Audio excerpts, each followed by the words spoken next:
권구현 작가, 이름이 조금 생소하시죠? 1920년대, 30년대를 주름잡던 수많은 작가들이 있는데 우리가 그 중에서 익히 들어서 아는 작가는 몇 명이 안 될 겁니다. 최만식, 김동인, 김유정 정도겠죠. 그것도 대부분은 중고등학교 때 교과서에서나 배웠지 그 후엔 근대의 작가들 작품은 거의 만나지 못하는 상황이다 보니 이들보다는 조금 덜 알려진 작가들의 작품이야 말할 것도 없을 것입니다. 그래서 오늘은 여러분이 많이 들어보시지 못한 작가들 중에서 권구현 작가의 작품인 폐물을 읽어드릴까 합니다.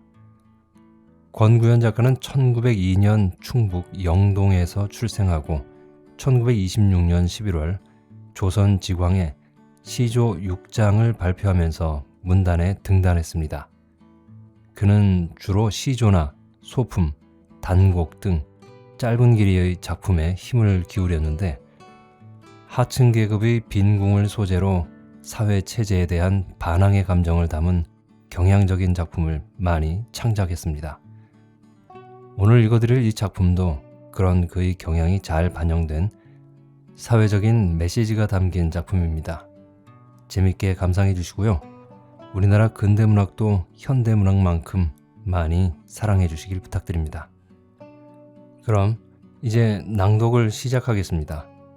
구독과 좋아요, 알람 설정은 좋은 컨텐츠를 만드는데 큰 힘이 됩니다.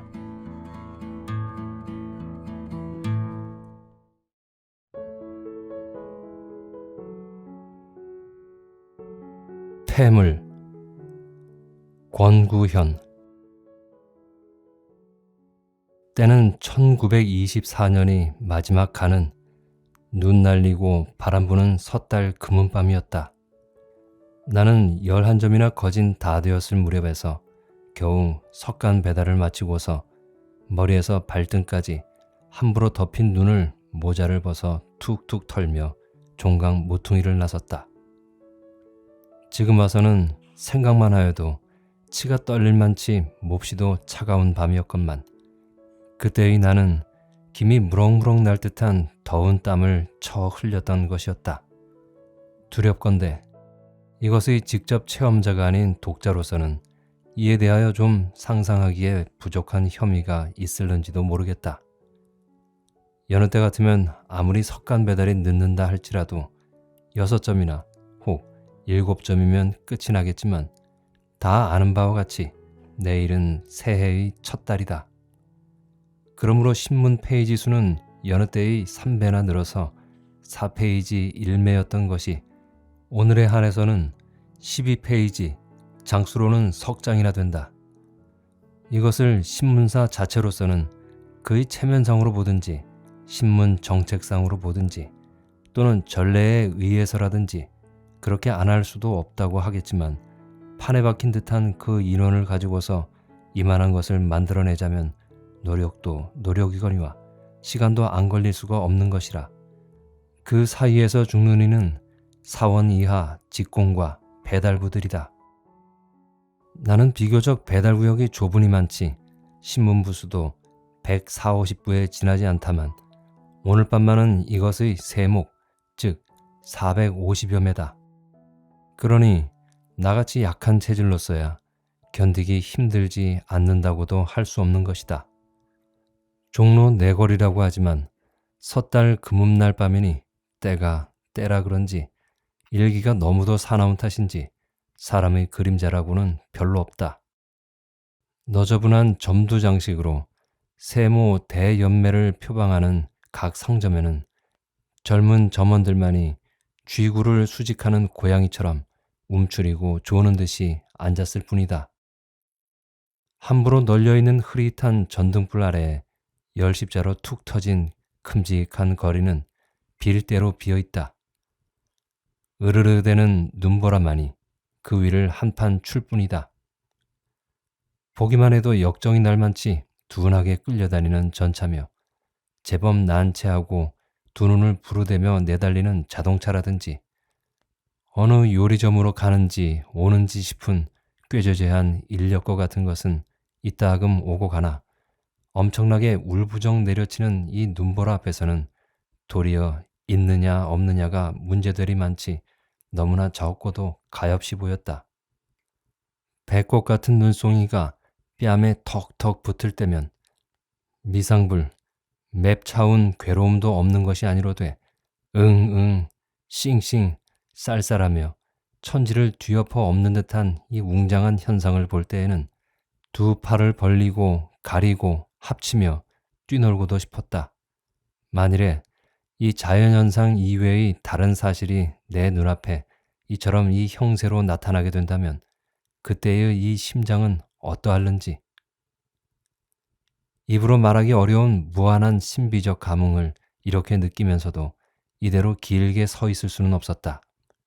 그것은 차차 땀이 개어짐을 따라서 발끝으로, 손끝으로, 등 끝까지 저리저리 숨어오르는 추위를 감각하게 된 것도 한 가지 이유라고 하겠지만 보다 더 큰 다른 한 가지의 이유가 또 있는 것이다.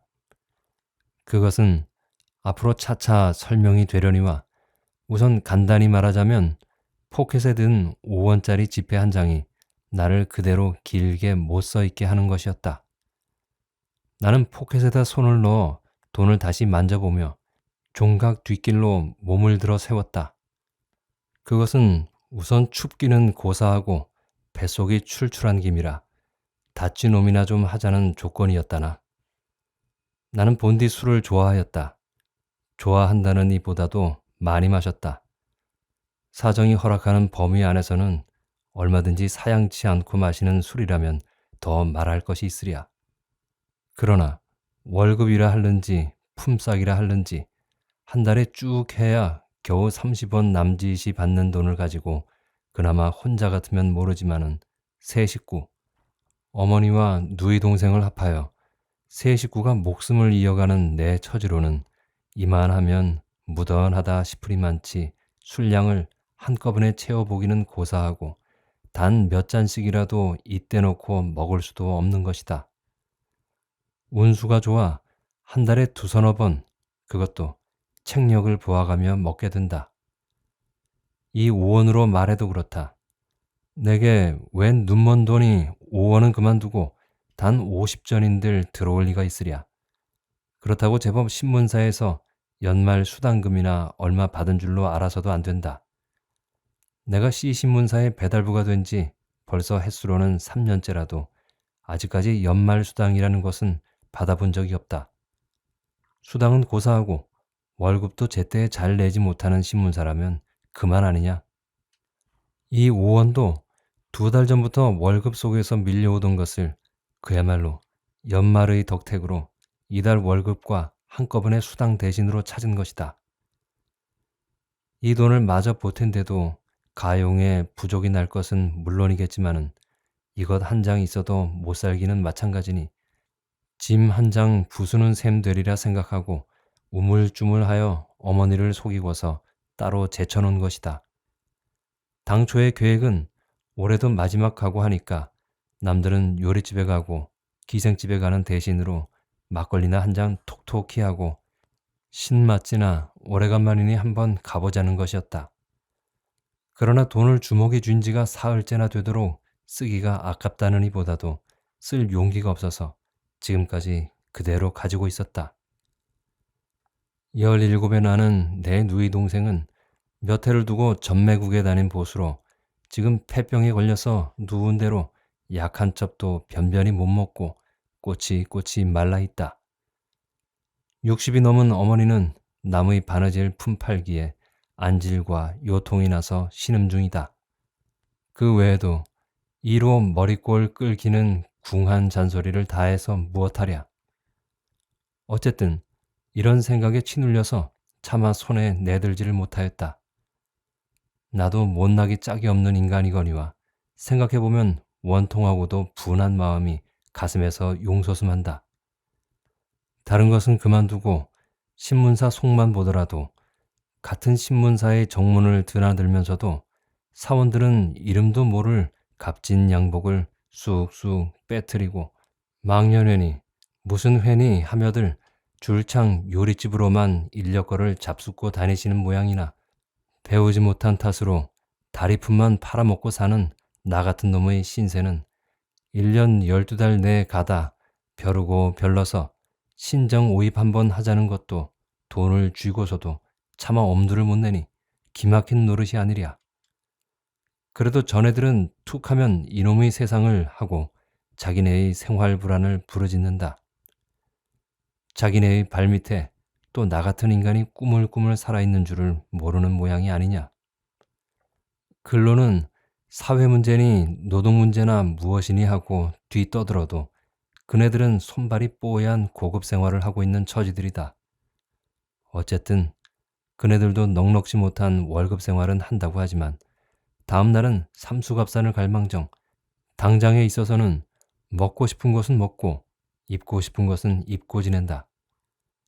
그렇게 나는 못한다 할지라도 배불리 먹고 옷은 톡톡히 입고 다닌다. 돈 없고 집도 없이 단칸 새방으로 굴러다니는 이 몸, 끼니도 제때에 잊지 못하여 허덕이는 이 몸, 신문사 마크 붙은 퍼런 한 땡 하나로 유일한 웃옷을 삼고 다니는 이 몸에 비해 보면 얼마나 저들의 생활이 고급적이며 귀족적인가. 이런 생각을 할 때면 내가 자신의 생활이 가련하다느니 보다도 무엇인지 모르게 전애들의 일절 행동이 밉고 괘씸한 듯도 하였다.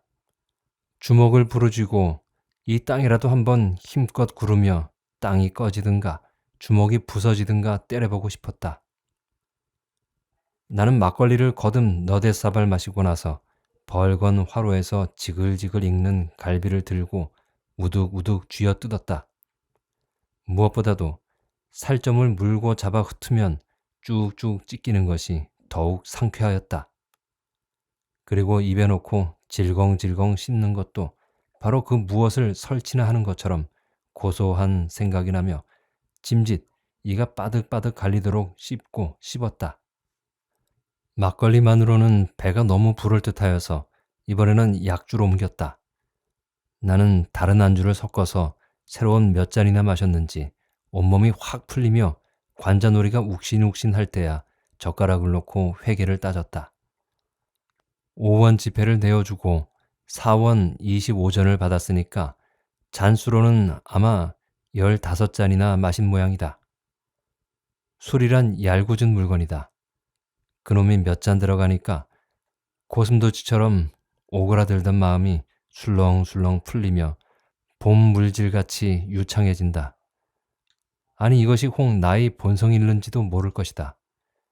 주위의 환경에 얽매일 대로 얽매이고 밟힐 대로 밟혀서 함지에 갇혀있는 사자처럼 직이라고는 잠시도 펴보지 못하는 이 몸이니 지금 이렇게 바로 해방이나 된 것 같이 몸과 마음이 가뿐한 것은 이것이 참으로 내 본성이 발로 있는지도 모를 것이다. 나의 본성이라느니 보다도 차라리 인간의 본성이 있는지도 모를 것이다. 자, 이제는 신맛지를 갈 차례다. 하고 속으로 빙긋 웃으며 담배를 한 개 붙여들고 술집을 나섰다. 눈은 아까같이 많이 오지는 않으나 바람은 불고 땅은 하얗다. 나는 허리춤에다 두 손을 찌르고 얼마쯤 흥분된 조자로 소담스럽게 쌓인 눈을 터벅터벅 밟으며 다시 오던 길을 거쳐서 전차 정류장을 향하였다. 마침 내가 종각 뒤를 거진 다 왔을 때였다. 저만치 뚝 떨어진 왼편 골목에서 무엇인지 새까만 물건이 동그라니 뭉쳐서 앙금앙금 기어오는 듯 하더니 나를 보고서는 얼른 발자국을 멈추며 단모퉁이로 살짝 그림자를 살아뜨리고 만다. 나는 처음에는 무엇인지 상상치를 못하였다. 그래서 걸음을 멈추고 우뚝 선 대로 그곳을 한참이나 바라보았다. 이상스러운 노릇은 그쪽으로는 아무 데에도 갈 길이 없는데 그 괴물은 다시 보이지 않는 것이었다. 나는 다시 생각하여 보았다. 이것은 물론 다른 짐승은 아니다. 사람이다. 사람으로서도 보통 사람 같으면 나를 보고 피할 리가 없다. 이것은 분명히 도적이다. 이렇게 생각이 들어갈 때에는 호기심이 버쩍 나며 그리로 가보고 싶었다. 그러나 그 도적놈의 손에 무슨 흉기나 들리지 않았나 싶어서 와락 달려가 볼 수는 없었다. 나는 담을 한 손으로 짚으며 가만히 발을 그 편으로 옮겨 놓았다. 발자국을 옮겨 놓을 때마다 빠득빠득 눈 밟히는 소리에 도리어 무슨 죄나 진 것처럼 조심을 하며 그곳을 거진 다 갈 때에 퉁퉁퉁 소리가 급작이 나며 발 서름질을 한다. 이야, 이놈 한번 해볼 판이로구나 하며 나는 졸지에 공분심이나 나는 것처럼 두 주먹을 불끈 쥐며 다름질에 숙련된 두 다리를 뽐내었다. 부끄러운 말이다마는 여기서 나는 더할 수 없는 정복자적 우월감을 느끼었다. 도적놈은 불과 몇 간 못 지나서 내 손아귀에 들어왔다. 붙들고 보니까 불과 10서너 살쯤 된 더벅머리였다. 전등불은 없는 좁은 골목이라고 하지만 희게 쌓인 눈빛의 반사로 그의 꼴은 대강 짐작할 수가 있었다. 윗도리는 손등을 푹 내려덮는 다 낡은 검정 학생복을 걸치고 아랫도리는 무릎과 발목이 벌건이 드러난 회색 혹고이를 입었다. 발은 눈 속에 파묻혀서 잘 보이지 않으나 목만 남은 헌 양말장만 꿰고 있는 것 같았다. 그리고 왼팔에는 무엇인지 구수한 김이 약간 나는 듯한 것을 검정보 같은 데에다 둘둘 말아서 꼭 끼고 있다. 내 요놈 왜 달아나니? 나는 덜미를 붙든 채로 딱 한 번 호령을 하였다.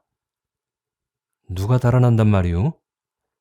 더벙이는 발발 떨며 나를 한번 아래 위로 흘겨보더니 몸을 뿌리치려 하며 도로 질문을 한다. 요놈아, 나를 보고 지금 안 달아났어? 당신을 보고 내가 왜 달아나요? 추우니까 다름질 쳤지. 왜 사람을 붙들어 놓아요? 또 한 번 몸부림을 친다. 무엇이 어쩌고 어째? 나는 안 놓치려고 더 힘있게 주며 이렇게 얼러붙였다.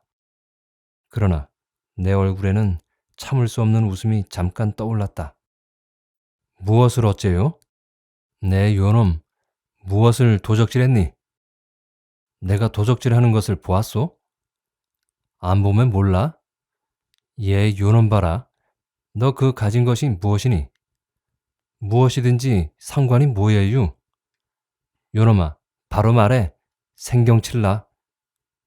공연히 가는 사람을 붙들고 그러면 놓아요 좀. 이번에는 좀 울음 섞인 듯한 목소리로 몸을 뒤틀며 악착스럽게 말을 한다. 요런 간 큰 녀석, 요놈아, 바른 말 못해? 나는 한번 따귀를 붙였다.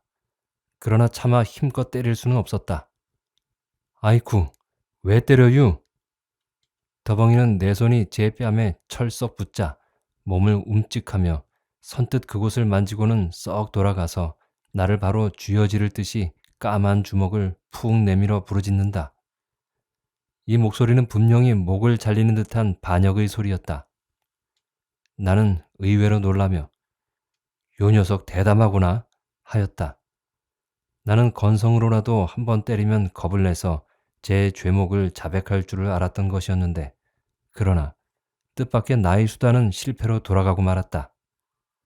자세히는 안 보이나 헬쓱하니 여인 갸름한 얼굴에는 반항에 타오르는 빛이 떠오르며 반들반들 빛이 나는 듯한 세머진 두 눈에는 알 수 없는 기운이 송곳 끝처럼 날카롭게 나의 얼굴을 탁 쏘는 듯하였다.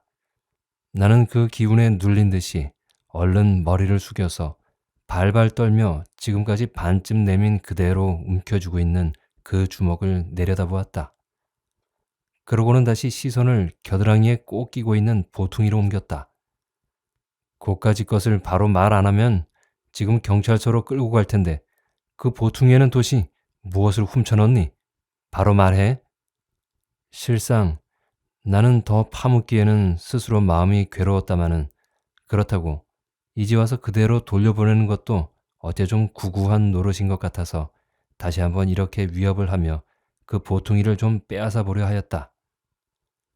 더벙이는 얼른 두 손으로 그 보퉁이를 힘껏 껴안으면서 안 돼요. 내가 어쨌다고 경찰서니 무엇이니 한단 말이오? 하고는 또 나를 노려본다. 어쨌다구가 다 뭐니? 도적놈이니까 그렇지. 이번에는 목소리를 좀 굵게 고쳐서 더벙이의 말을 턱 받아 꺾으며 덜미를 두어 번 흔들었다. 더벙이는 아무 말 없이 목이 마르다는 듯 마른 침을 두어 번 삼키고는 나를 그대로 말끔히 바라본다. 나도 마주 바라보았다. 더벙이를 잡고 있는 나의 손은 추위를 견뎌내지 못하는 듯이 발발발 떠는 그의 진동에 의하여 같이 떨리었다. 더벙이는 두어 번 맑은 코를 훌쩍훌쩍 들어 마시더니 소매를 들어서 얼굴을 가리며 흑흑 느끼며 약간 소리를 내서 운다. 그것은 아마 최후의 절망을 부르짖는 울음일 것이다. 약한 자여, 최후의 문제를 울음으로 해결하고 마려는가? 나는 조련히 가엾은 생각이 나서 그대로 놓아보내려 할 때에 내 뒤로부터 무슨 소리가 저만큼 덜커덕 덜커덕 나며 차차 그것이 가까이 들리는 줄을 깨달았다. 이 순간에 나는 즉각적으로 이것을 상상하며 휘돌아보았다. 그것은 틀림없는 순사였다. 나는 갑자기 더벙이의 어깨를 툭 치며 순사 이렇게 말을 귀에 넣어 주었다. 더벙이는 벌써 알아챘던지 내 말소리가 떨어지자마자 흘끔 내 뒤를 바라보더니 황망한 듯이 울음을 째꺼덕 그치며 살려주세요 하고 내가 잡고 있는 팔을 뿌리치고 달아나려 한다. 나는 놓지 않으려는 듯이 더 힘껏 잡아 누르며 아까보다도 더 민속한 소리로 예, 가만히 있어 하고는 얼른 또 뒤를 돌아다 보았다. 순사는 무슨 눈치나 챈 것처럼 모양 숭한 그림자로 도깨비같이 껑충껑충 이쪽을 향하여 온다. 예, 아무 소리 말고 이리로 따라오너라. 나는 귓속말로 더벙이를 주의시키며 얼른 어깨를 끼고서 순사 오는 편을 마주 향하여 발을 옮겨 놓았다. 이때는 나의 가슴도 미상불 울렁거리며 얼굴이 좀 홧홧하였다. 여기서 만일 더벙이를 저 하는 대로 놓아준다면 아까처럼 달아날 모양이니 순사에게 채일 것은 묻지 않아도 알 노릇이다. 그러나 나는 차마 이 어린 것을 순사의 손에 돌려보내기에는 너무도 마음이 허락지 않았다. 어떠한 죄를 범한 것인지도 아직 자세히 모를 뿐만 아니라 만일에 집이 있고 부모가 있는 아이 같으면 이 추운 밤중에 이 꼴을 하여 가지고 골목 다름질을 할 리는 만무할 것이다. 더구나 섣달 금음날 밤에 따뜻한 아랫목에 이불을 두르고 앉아서 떡이나 과일 같은 것은 맛있게 먹으며 할머니나 누이에게 오늘 밤에 자면 눈썹이 흰다든가 하는 재미스러운 이야기를 듣던가 그렇지 않으면 동무들과 모여 앉아서 설빔 자랑을 해가며 유짝을 던지고 있을 것이다. 왜 이 눈 덮인 찬 거리에서 헤매랴? 이렇게 생각할 때에는 새삼스레 인도주의자나 된 것처럼 더 할 수 없이 불쌍한 생각이 났었다. 그렇다. 이 밤을 그대로 샌들 이 아이를 찾아줄 사람이 누구이며 불쌍하다 할 리가 누구인가? 지난 날이 그러하였고 앞으로도 끝까지 그러하리라. 이 아이에게는 돈이 없고 집이 없고 부모가 없느니 많지 명절도 또한 없는 것이다. 명절은 그만두고 단 1시간 앞도 없는 것이다. 이 세상을 냉정타 하느니보다도 차라리 이 아이와 세상과는 각각 딴 길을 걷는 별천지의 것이라 하는 것이 뱃속 편할 것이다. 순사는 무사히 지나갔다. 나는 다시 걸음을 멈추고서 저편으로 돌아가는 순사의 뒷모양을 물끄러미 바라보았다. 순사에게는 너무도 미안한 노릇인 것 같았다. 내 겨드랑이에 착 붙어서 끌려오는 더벙이는 이제야 살아났다는 듯이 가늘게 한숨을 내어 쉰다. 나도 길게 숨을 한번 내돌렸다. 그리고 더벙이를 껴안았던 팔을 놓으며 보아라, 너를 해롭게 하려고 너를 붙들었겠니? 무슨 은혜나 베풀어 준 것처럼 나는 이렇게 말하였다. 더벙이는 아무 대답도 없이 고개를 숙이고 다시 흑흑 흐느낀다. 그러지 말고 바로 말해. 너 부모 있니? 없어요. 형제도 없고 아무도 없어요. 나의 상상은 조금 더 틀림없었다. 그럼 너 어디서 자고 어떻게 먹고 사니? 묻지 않아도 번연히 다 아는 노릇이면서도 나는 일부러 이렇게 물었다. 자기는 장교 다리 밑에서 자고 먹기는 얻어먹고 살아요. 이 추운데 다리 밑에서 어떻게? 움집을 지어놓고 그 속에서 여럿이 자요. 나는 그 전에 그 자들 속에도 두목이 있고 그 두목은 대개 아편쟁이들이라는 말을 들은 적이 있었다. 나는 얼른 이런 생각을 하며 그러면 그 속에는 어른들도 있겠구나. 그 사람들은 너희들더러 밥 같은 것을 얻어오라고 하며 들어 누워서 아편만 빨고 있지? 슬쩍 이렇게 넘겨짚어서 물었다. 아니에요. 그런 사람은 하나도 없어요. 응, 그래? 나는 더벙이의 말이 곧이 안 들리는 것 같으며 은근히 가보았으면 하는 호기심이 일어났다. 예, 내 아무데도 말 안 낼 테니 바로 말해. 너하고 지금 같이 가보아도 관계치 않겠니? 그러세요. 그렇지만 퍽 더러운데요. 그런데 내가 그 싸가지고 있는 것은 무엇이니? 떡? 그래, 어디서 났니? 더벙이는 어떻게 대답을 할 줄 모르는 듯이 말끝을 어물어물하며 머리를 숙인다. 예, 이리 따라오너라. 추운데 국밥 사줄게. 하고는 더벙이를 앞세우고 아까 먹던 선술집으로 다시 들어갔다. 아까보다는 사람도 몇 없었다. 나는 국밥을 한 그릇 더벙이에게 사주고 나서 약주도 몇 잔 또 마셨다. 나는 지금에서 다시 아주 단념이나 한 듯이 잊어버렸던 신맛지 생각이 솟아올랐다. 이라싸이 들어오십시오 하며 얼굴에 횟박을 뒤집어 쓰고서 나선 양 보인다. 가보아?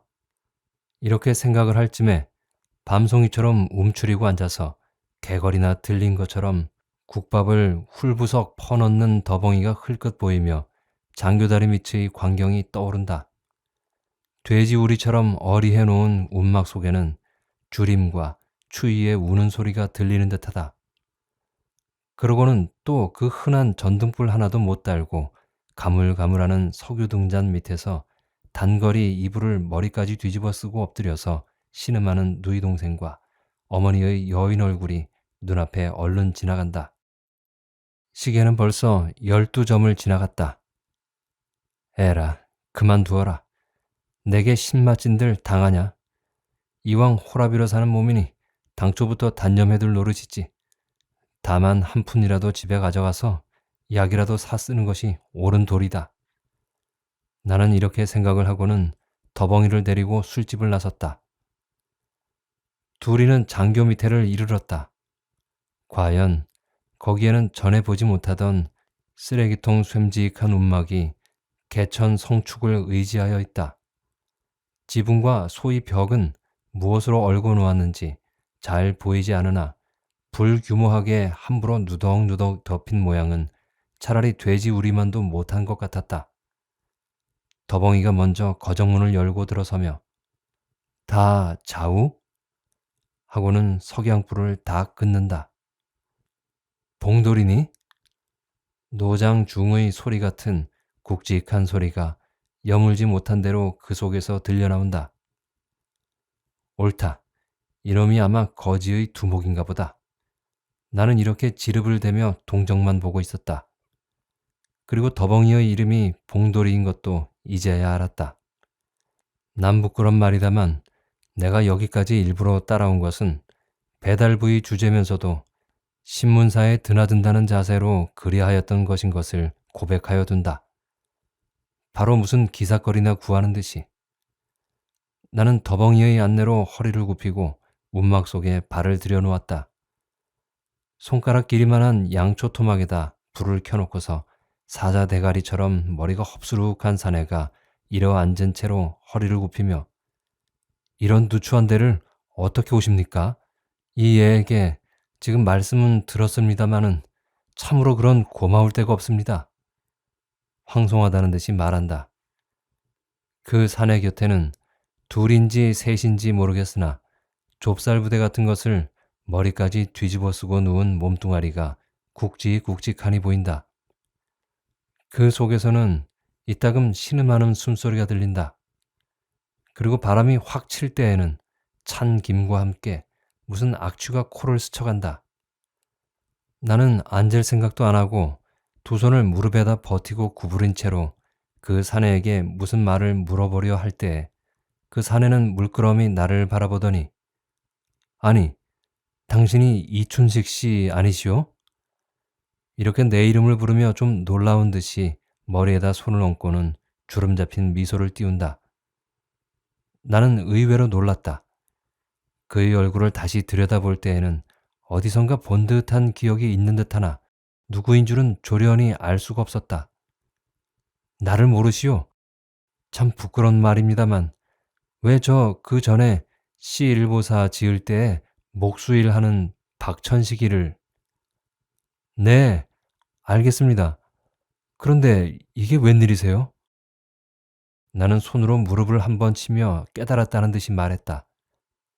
다 팔자소관이지요. 그런데 지금도 그 신문사에 다닙니다, 그려? 그는 한숨을 땅이 꺼지게 쉬고는 내 옷을 바라보며 이렇게 말한다. 네, 그런데 아참, 나는 반갑다는 것인지 가엾다는 것인지 모르게 이렇게 끝동없는 말을 한마디 하고는 산산한 웃음으로 다시 그의 얼굴을 되려다 보았다. 아직 30이 채 못된 그였지만 두 볼은 여일대로 여이고 좀 대머리진 듯한 이마에는 세고, 즉 세상 고통을 말하는 주름살이 쭉쭉 가로놓여 있다. 희게 바랜 입술은 수세미 같은 수염에 눌리우고 큼직한 두 눈과 양미간에는 검정 구름장이 떠도는 듯하다. 나는 차마 더 말할 용기가 없었다. 가슴 속에서는 이상스러운 안개가 피어오르는 것 같았다. 이것 보시오. 그래서 나는 그 집 짓다가 2층 사다리에서 떨어져서 이렇게 되었습니다. 하며 그는 무릎만 남은 왼편 다리를 내놓으며 세상을 원망하는 듯이 가는 미소와 함께 또 한숨을 내쉰다. 이로부터 2해 전의 일이다. 그때 이 사람은 1등 몫으로 뽑혀서 시일보사 신축지에서 집을 짓고 있었다. 그때 나는 이 사람과 우연히 알게 되어서 피차 술도 몇 차례 나누어 먹은 적이 있다. 그러다가 그해 가을에 불행히 낙상을 하여서 까무러지기까지 하고 중상을 당한 결과 어느 병원에 입원하였다는 말만 들었을 뿐 그 후 나는 한 번도 찾지도 아니하였고 더구나 오늘날 이 지경이 된 줄까지는 참으로 꿈에도 생각지 못하였던 것이었다. 내 눈에 안 보이게 된 그때부터 나는 기억에서부터 아주 그를 쓸어버리고 말았었다. 아니, 시골댁은 어딘데 여기서 이런 참혹한 고생을 하고 계시오?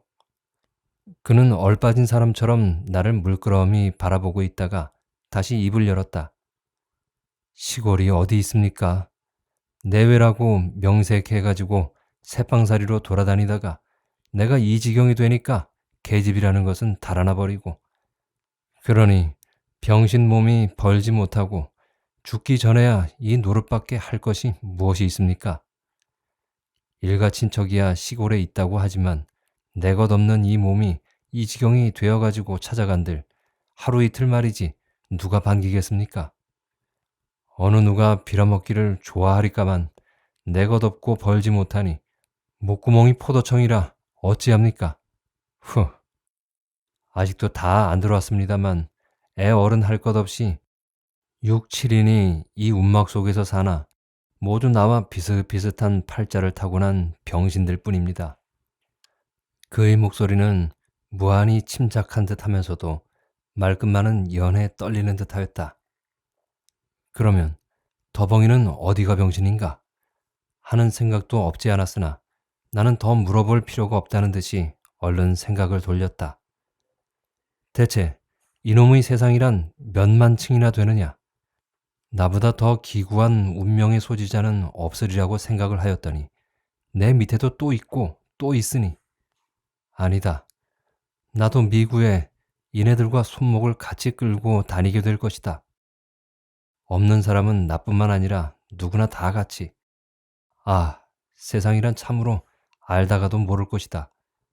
사람을 몇 푼 못 되는 돈으로 소나 말처럼 휘자들어 부려먹다가도 어디가 부러지거나 병신이 되어서 다시는 부려먹지 못하게 되면 그대로 내쫓아버리고 만다. 아니, 소나 말은 부려먹다가 못 부려먹게 되면 잡아라도 먹거니와 사람 못 부려먹게 된 것은 쓰레기통에 쓸어넣는 진개와 같이 취급을 한다. 인간의 폐물은 저 우마만치도 못 여기는 것을 이놈의 세상이 만들었다. 점점이 뜯기며 갈비갈비 찢었으면 차라리 코 속이나 시원하지. 이때에 나는 아까 술집에서 뜯던 갈비 생각이 문득 났다. 이놈의 세상을 갈비 뜯듯이 짓씹어 뜯지 못할진데 차라리 최후까지 점점이 뜯기고 뼈까지라도 짓씹혀서 없어지고 마는 것이 설치라도 되리라 생각하였다. 아, 돈. 이놈의 세상 돈. 대체 이놈의 세상. 이놈의 돈을 소나귀에 놓고서 흔드는 놈은 누구이며 그 밑에서 목을 잘려 끌려다니며 짓밟히고 씹히는 놈은 누구인가? 뼈가 빠지도록 일하던 놈은 굶어서 죽고. 그렇다. 빌어먹기 뿐이랴. 될 수만 있으면 무엇이라도 해서 먹고 살아야 한다. 최후의 심판이 있기까지. 이렇게 생각을 하며 그네를 바라볼 때에는 도리어 나보다 달관한 선배의 느낌이 있는 듯하였다. 나는 가슴에다 불이 났다는 것처럼 열이 확확 치밀며 답답증이 나서 더 있고 싶지 않았다. 나는 50전짜리 은화 한 푼을 남기고는 있는 대로 그네 앞에다 털어놓고서 뛰어나왔다. 눈가루를 날리는 사나운 바람은 여전히 음산과 우울로 가득한 밤하늘을 으르대며 내려친다. 이것은 미구에 닥쳐올 생명의 봄을 꿈꾸는 대지의 순환이다.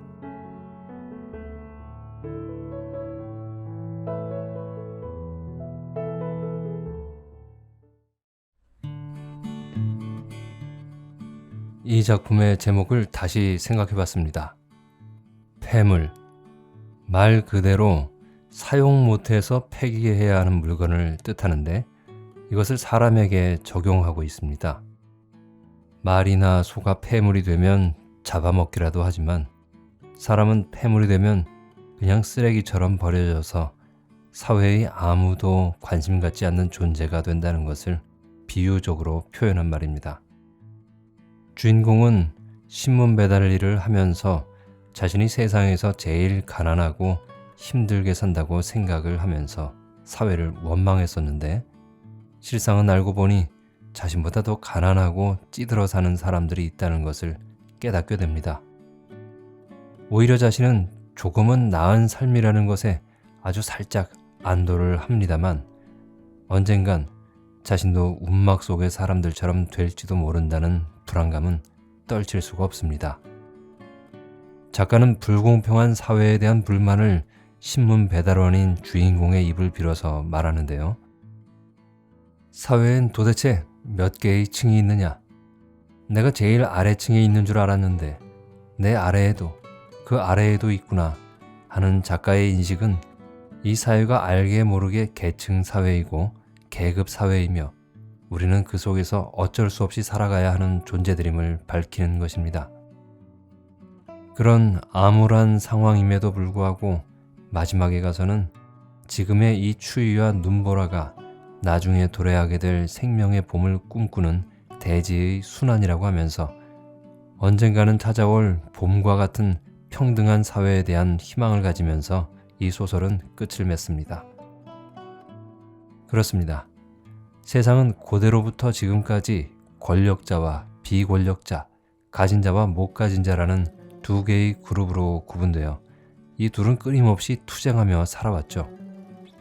과거엔 이 두 그룹이 서로의 이익을 더 갖기 위해 피를 흘리며 싸웠다면 지금은 피 대신에 조금 더 세련된 방법인 타협과 대화로 사회적 제도라는 결과물을 만들면서 균형을 맞추어 나가고 있습니다. 그럼에도 여전히 부와 가난의 불균형은 여전하죠. 그러나 그런 불균형을 개선하려는 노력이나 의지는 과거 어느 때보다 지금이 더 강하다고 생각합니다. 첫 술에 배가 부를 수는 없습니다. 그래서 저는 이런 문제에 대해 사람들이 지속적인 관심과 애정을 갖고 바라볼 때 점점 더 올바른 방향으로 나아갈 것이라고 생각합니다. 저는 미래가 희망적이라는 것에 한 표 던지겠습니다. 오늘 작품 어떠셨나요? 좋으셨나요? 지금까지 권구현 작가의 단편소설 폐물을 읽어드렸습니다. 끝까지 함께해 주셔서 감사하고요. 다음에 뵐 때까지 건강하시고 행복하세요.